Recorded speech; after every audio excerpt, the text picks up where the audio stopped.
Bonjour à tous, bienvenue dans l'atelier de Fil Folie.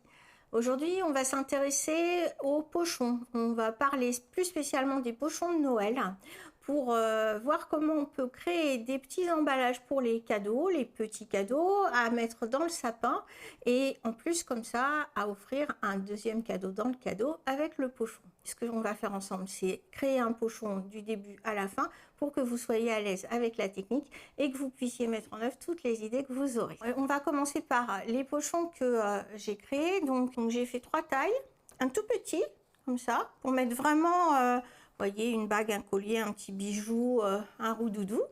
Vous avez une taille intermédiaire où il est carré en fait à la base, mais un petit peu plus grand, et une taille plus en hauteur. Et là, nous, ce qu'on va faire, c'est la taille du dessus, donc beaucoup plus grand. Et on va s'inspirer de ce modèle-là. En fait, j'en ai fait aussi avec du noir, pour tout vous dire.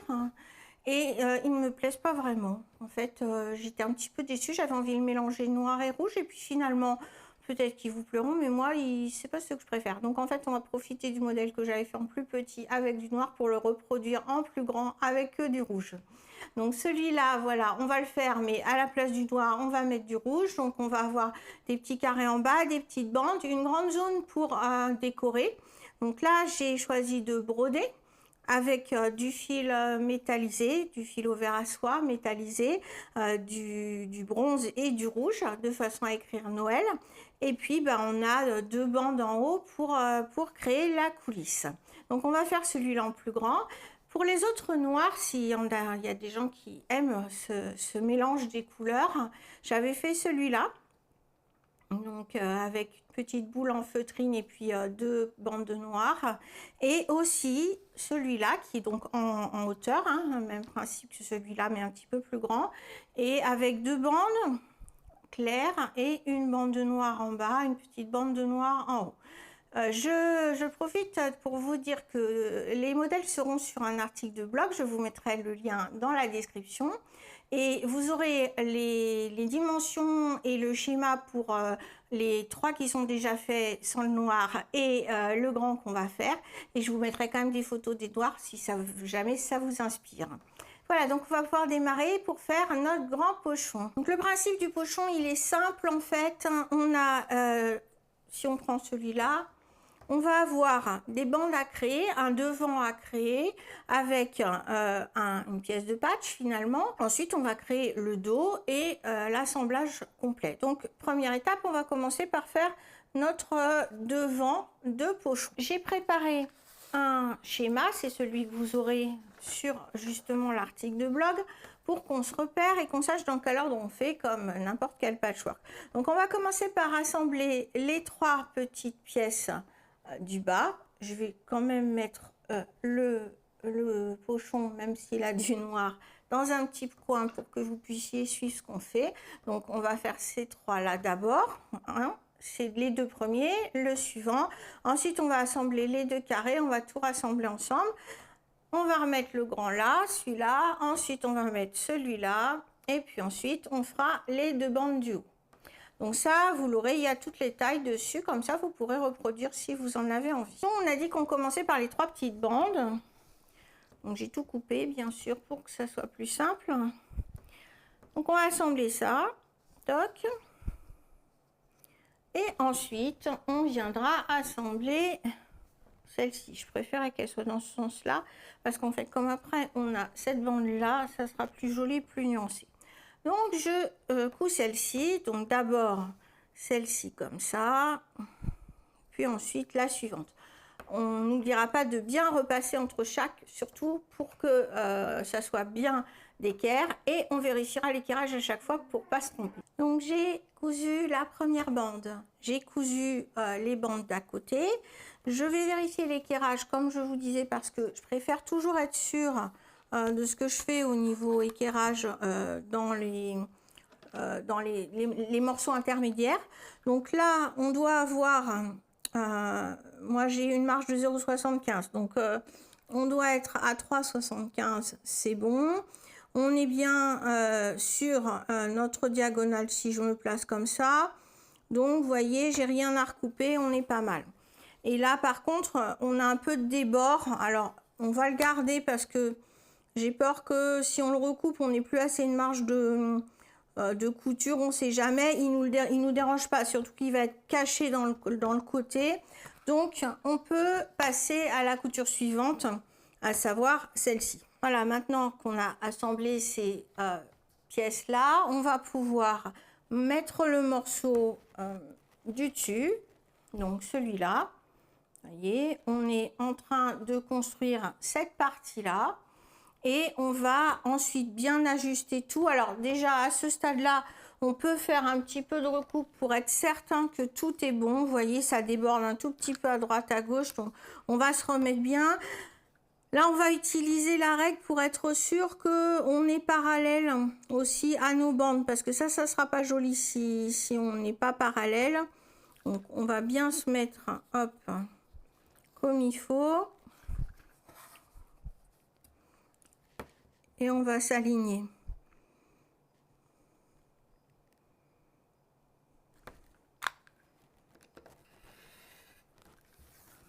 Voilà, comme ça, on peut couper le suivant.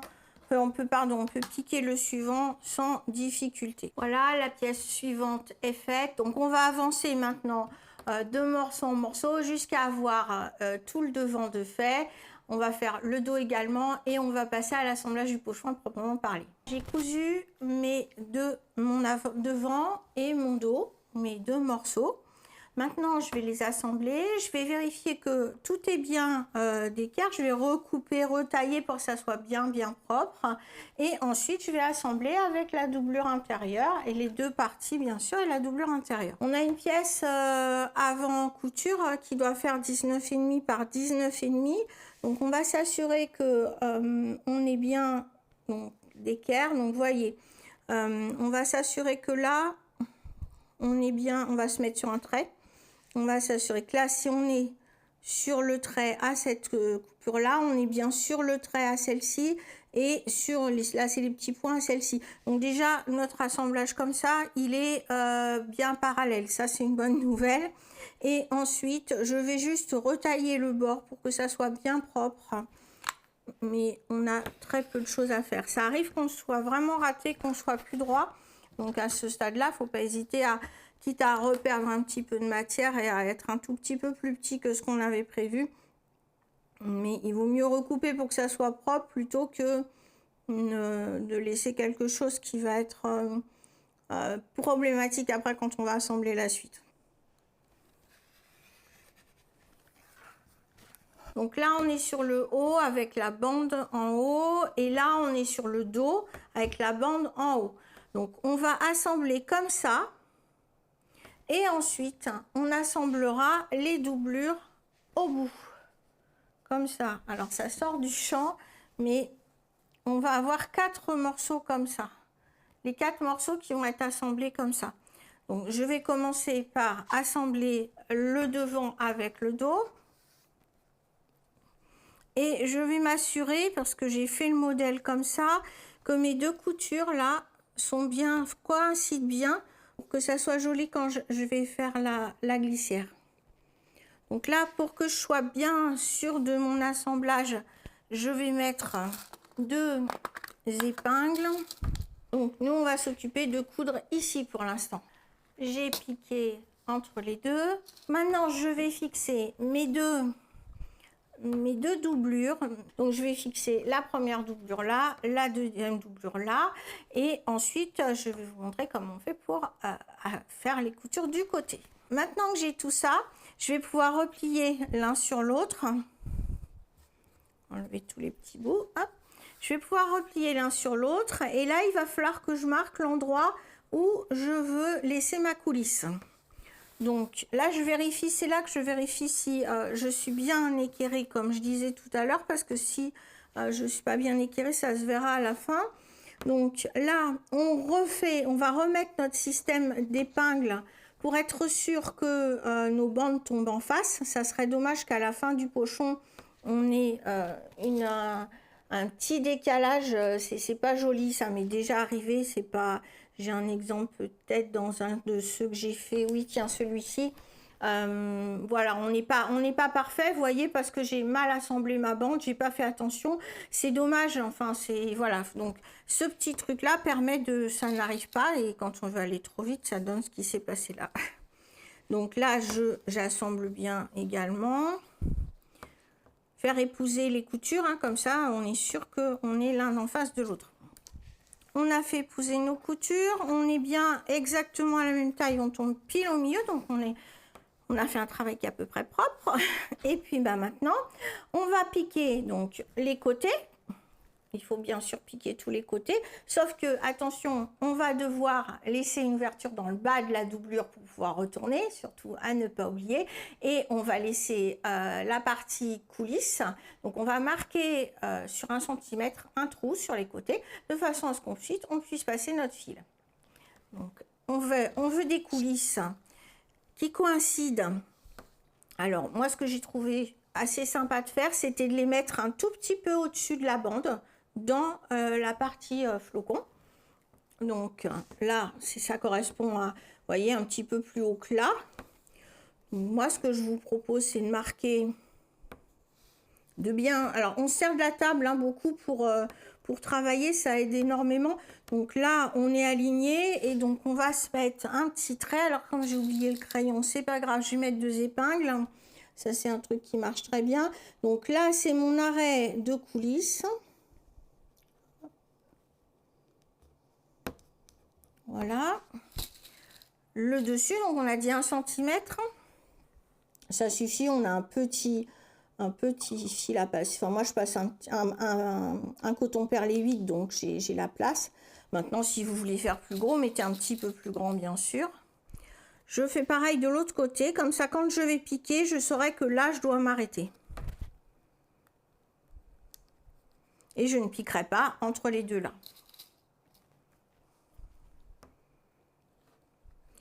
Alors, pour être sûr de ne pas oublier, parce que ça arrive quand on est un petit peu distrait ou quand on est dérangé, enfin, voilà, les enfants, le chat, on peut avoir de multiples sources de dérangement. Et puis, on fait tout le tour, puis pouf, terminé, hop, on a oublié de laisser le trou. Donc, ce qu'on peut faire, c'est mettre une petite marque en bas, comme ça, avec les 2 épingles, pour avoir en tête que surtout, hop, on s'arrête de coudre et on laisse l'ouverture. Alors là, on n'a pas du tout besoin d'être précis dans la taille, mais il faut quand même une ouverture. Vous voyez, là, j'ai laissé 8 cm pour pouvoir retourner, c'est pas mal. Donc, je vais piquer tout le tour, sauf là et sauf là. J'ai terminé de piquer tout bon tour. Il y a quelque chose que je ne vous ai pas dit tout à l'heure, avant qu'on assemble tous les morceaux ensemble. C'est plus facile si on veut faire de la décoration sur notre face avant de le faire à ce stade-là pour broder, appliquer, etc. Plutôt de le faire à la toute fin parce qu'on va avoir plusieurs épaisseurs. Donc si vous voulez faire, par exemple, donc là, de la broderie, une inscription Noël ou ce que vous voulez, un petit appliqué brodé en feutrine. Je vous proposais aussi carrément un point de broderie, pas un nom de l'écrit, juste des petits points de broderie. Comme il est tout petit, celui-là, c'est vrai que ça se prêtait à une petite fantaisie, mais vraiment légère. Donc là, j'ai fait un point de chausson et des points de nœud. Et puis dans celui-là, j'ai redécoupé dans le rond, dans le tissu des flocons et je l'ai appliqué à la méthode traditionnelle, donc en retournant les bords au fur et à mesure, et ça donne une petite fantaisie. J'aimais bien ce côté qui ressortait et j'ai fait une petite boule en feutrine là encore. Donc ça, c'est vrai que c'est bien que ça soit fait au stade où on n'a pas encore assemblé les morceaux. Moi, ça m'arrive régulièrement de me dire ah tiens, j'aurais bien rajouté quelque chose, j'aurais bien fait ci, ça. Alors ça se fait, mais c'est beaucoup moins pratique. Donc avant de coudre les pièces, vous faites votre embellissement, vos décorations. Donc nous là maintenant, on a terminé de faire nos coutures et on va pouvoir retourner. Vous pouvez couper un petit peu les angles pour qu'ils soient bien propres. Donc attention à la couture, hein, bien sûr, mais un petit peu comme ça. Donc dans la doublure, c'est moins gênant, hein, mais on peut le faire aussi. Voilà. Et je retourne. Donc comme ça.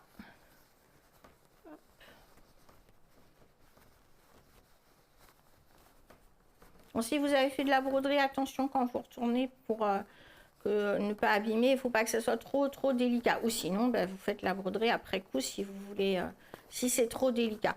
Mais les petits pochons, ils sont quand même destinés à vivre. Donc, on ne peut pas se permettre de faire des points de broderie trop compliqués. Enfin, trop délicats, je dirais. Alors, on en profite pour mettre bien les angles, hein, pour que le pochon soit bien propre dans ses angles. Donc, on a les mains dans le pochon. Après, comme on aura la doublure, ça sera plus vraiment possible. Voilà, donc il se retrouve comme ça. Il commence à ressembler à ce qu'on voulait, c'est bien. Donc, on a bien nos petites bandes en bas, parallèles. Et là, on va pouvoir rentrer notre doublure.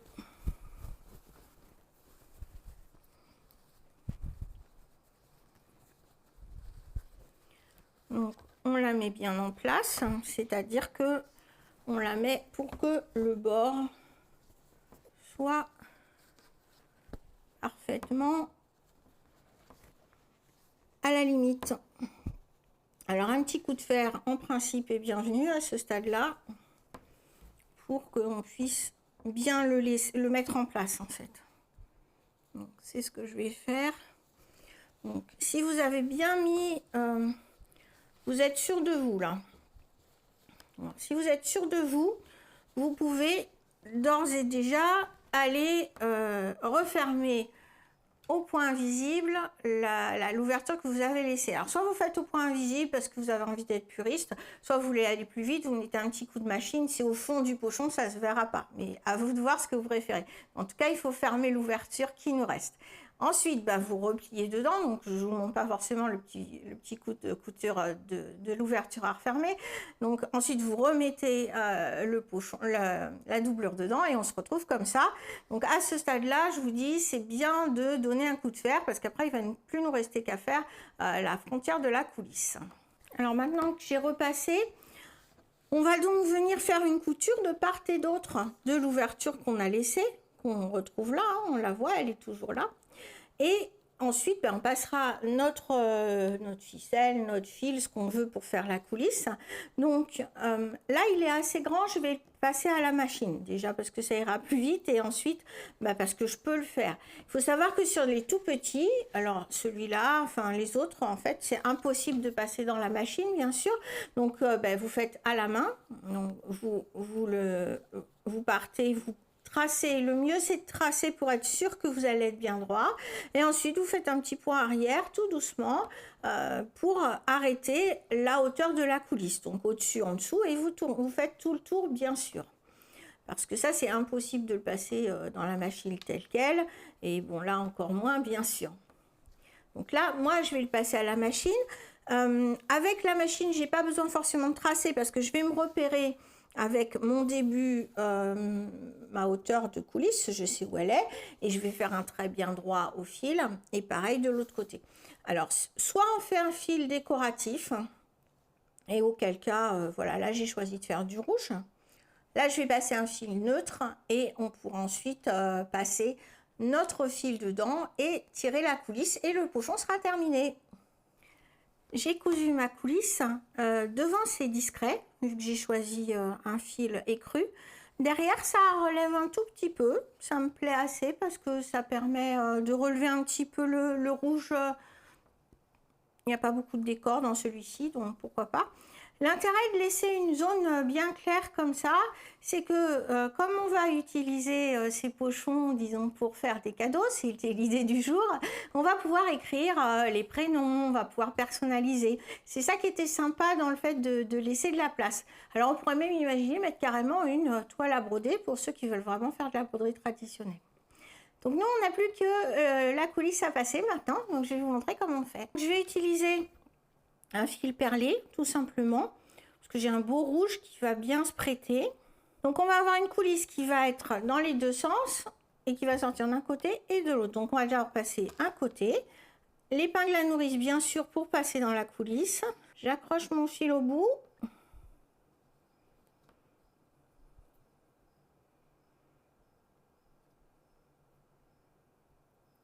Hop. Et c'est parti pour rentrer dedans. Alors, je pars comme ça. Je mets dans l'ouverture qu'on vient de créer et je vais faire suivre. Et comme on a arrêté les deux côtés, bien sûr, ça suit son petit bout de chemin. La seule difficulté, c'est quand on passe les côtés. Mais si on n'a pas trop raté nos coutures et qu'il n'y a pas trop de morceaux qui traînent, ça se passe quand même pas trop mal.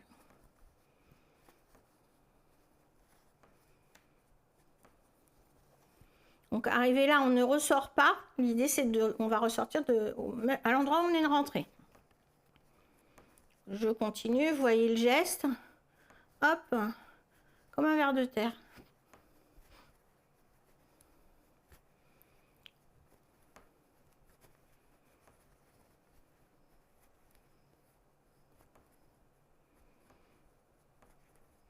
Donc j'arrive au bout, donc il faut que je passe en fait la marge de couture, c'est ça qui est un petit peu difficile, donc il faut le sentir. Il faut sentir où elle est pour faire ressortir notre épingle à nourrice. Voilà.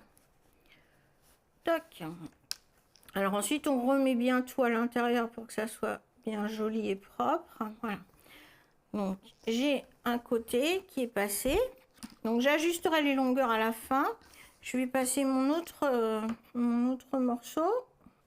Donc, je fais de même, je prends une grande longueur. Par contre, que je vais passer par l'autre côté. Voilà, j'ai fait le tour. Je ressors de l'autre côté. Et je vais donc avoir mes deux coulisses en place, mes deux morceaux.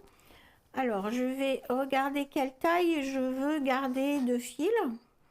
Déjà, je vais équilibrer les fils de chaque côté. Donc ensuite, je vais décider quelle est la taille que je veux avoir quand je serre mes coulisses. C'est-à-dire que là, si je tire, voilà, ça y est, on a enfin le pochon sur lequel on travaille depuis le début. Donc là, en fait, on va avoir des coulisses qui vont être plus courtes. Donc on va choisir à peu près ce qu'on veut garder comme hauteur. Soit on veut qu'elle soit vraiment pile le long du tissu, soit on veut qu'elle soit un petit peu plus longue. Bon là par exemple, moi je propose qu'on les mette à cette hauteur là. On va faire un joli nœud. Alors on peut mettre une perle, on peut mettre une breloque. Je vous proposerai bientôt des breloques de Noël. Donc là j'ai un petit sapin, une petite boule pardon de Noël. Je vous proposerai des boules, des petites étoiles, des petits sapins.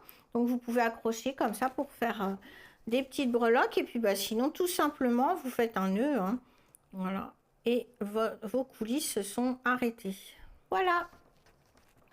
Donc il ne restera plus sur celui-là bien sûr que d'habiller le milieu, mais je vous laisse trouver des idées personnalisées pour ce que vous voudrez faire. Donc voilà, on a terminé ce grand pochon de la série des 4. Donc sur les 4, on a celui-là qu'on vient de faire. Ensuite, il y avait celui-ci que je vous proposais, le tout petit et l'intermédiaire qui est aussi un carré. Voilà, ça nous fait un ensemble pour Noël. Et puis pas que, si on a envie bien sûr de mettre d'autres tissus, c'est pas un souci, mais ça permet d'avoir des petits emballages cadeaux, ça permet d'avoir ensuite des petits rangements, on peut les accrocher dans le sapin, enfin bref, ça donne une mine d'idées. L'idée c'était que là, par rapport à cet atelier, ça vous donne des idées, ça vous donne la technique du pochon. J'espère que c'est bien clair pour vous. Vous avez vu, c'est assez simple, on n'est pas dans des techniques compliquées, notamment avec la doublure. C'est assez simple, donc j'espère que vous prendrez plaisir à en faire tout plein. Je vous remercie beaucoup d'avoir suivi cette vidéo et je vous dis à très bientôt pour d'autres ateliers.